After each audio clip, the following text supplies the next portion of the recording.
ভারতের ইলিশ মাছ কইরা জিব্বা বের হয়ে যাচ্ছে, এই জন্য পানি দিয়ে তলিয়ে দিচ্ছে।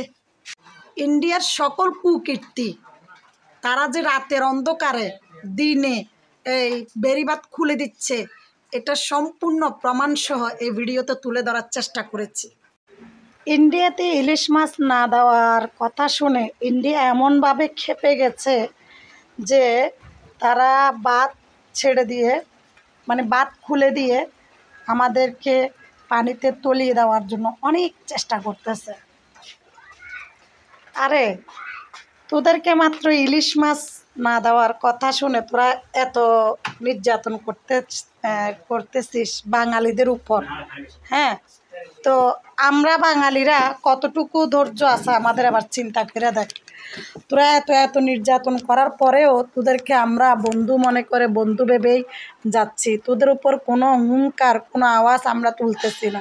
তবে একটা কথা মনে রাখিস, ইন্ডিয়ান মোদি সরকার, হ্যাঁ, তোদের এই নির্যাতনের কথা কিন্তু বাঙালি জাতি কখনো ভুলবে না, বাংলাদেশিরা কখনো ভুলবে না।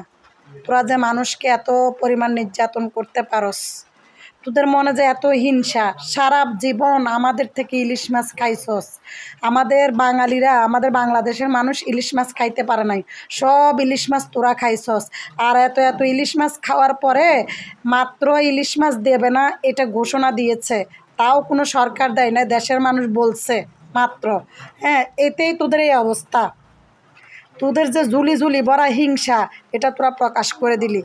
আমাদের বাংলাদেশিদের মনে কোনো হিংসা নাই, যত হিংসা তোদের এই ভারত সরকারের মনে। আর তোরা কেন এই প্রতিবাদটা কোনো ভারতের মানুষ করলি না? হ্যাঁ, তোদের মনে এত হিংসা, বাংলাদেশের পাশে এসে দাঁড়ালি না, বাংলাদেশের জন্য একটু প্রতিবাদ করলি না। এই যে এদিক থেকে ওই দিক থেকে দৌড়াদৌড়ি করে যে চিল্লাই ভারতের কিছু সাংবাদিক ভিডিও করতি, ভিডিও ছাড়তি, হ্যাঁ, এই হয়েছে সেই হয়েছে, কই এখন তো তোদের কোনো ভিডিও দেখতেছি না এই বিষয় নিয়ে। হ্যাঁ, তোরা যে এভাবে তিস্তার সম্পূর্ণ পানি বাঁধ খুলে দিয়ে, ব্যারিকেড খুলে দিয়ে রাতের অন্ধকারে মানুষকে এত নির্যাতন করতেছিস, হ্যাঁ, তোরা কি মানুষ? তোরা তো জানোয়ারের থেকেও খারাপ। তোদের মনে কোনো দয়া নাই, মায়া নাই।